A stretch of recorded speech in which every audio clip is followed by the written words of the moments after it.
We've been multiplying now matrices, and so the reason we've been multiplying matrices is to observe properties. So in example 10, we notice that multiplication of matrices is not commutative. So it's not commutative, but is it associative? Yes. So in other words, if you're multiplying three matrices, it doesn't matter in which order you multiply them, you're still going to get the same product. Is it distributive? Yes, it is. But please observe that the matrix A is on the left and stays on the left. In other words, they wrote A times B and A times C. And yes, there's another distributive, but this time the matrix C is on the right and it stays there when we distribute it. Finally, there's the associative property with scalars. As you can see, the product of C times AB is the same as multiplying A by the scalar C, and it's the same as multiplying B by the scalar C first and then multiplying by A. So the order in which you multiply the product of two matrices by a scalar does not affect the answer.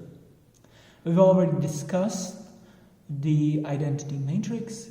We're going to talk about it again. What do you notice? You notice that there are ones along the main diagonals, zeros everywhere else, and an identity matrix must be a square matrix. And that's pretty much it. We're going to talk about the identity matrix just a little bit more.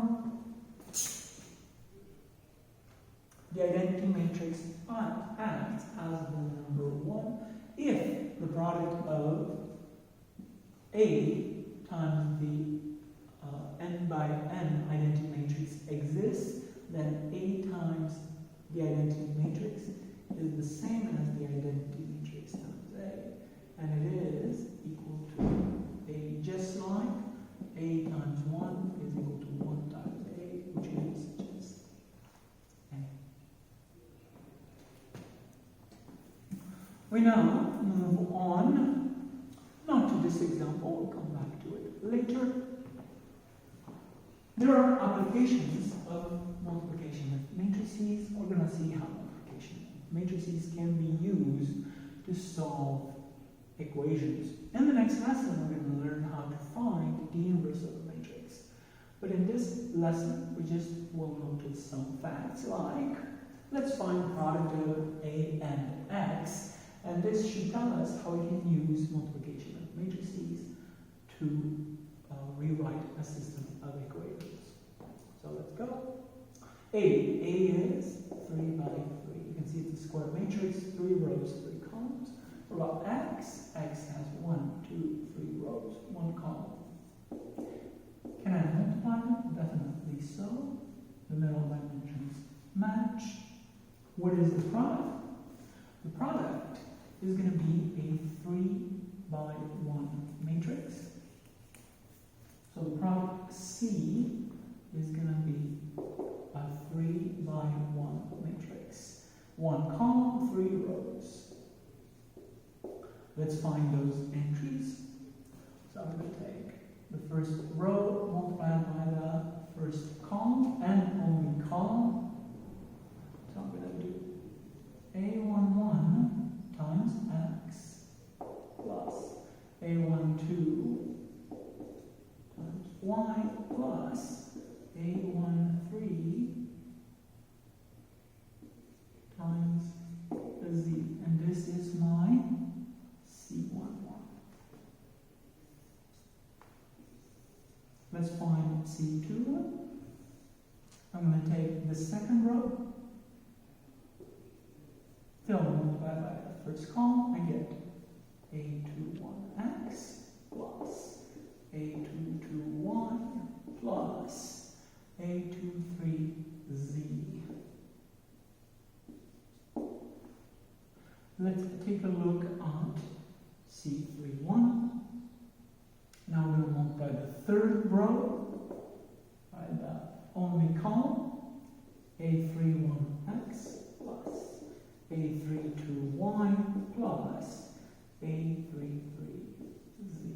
If you look very carefully, what have we obtained in this product matrix?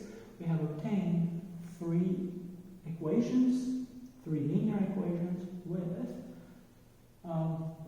three unknowns. So let's move to the example that we're actually doing. We are asked to take this system and rewrite it using matrix multiplication. So you say, no problem. You say, let A be equal to the matrix having entries A11, A12, A13, A21. I don't know why I'm looking. I already know the entries. A22, A23, A31, A32, and finally the entry in the third row. So this is your A. X is going to be equal to just X, Y, and Z. And finally, B, what is B going to be equal to? B sub 1, B sub 2, and B sub 3. Then, we get the matrix A times the matrix X is equal to the matrix B.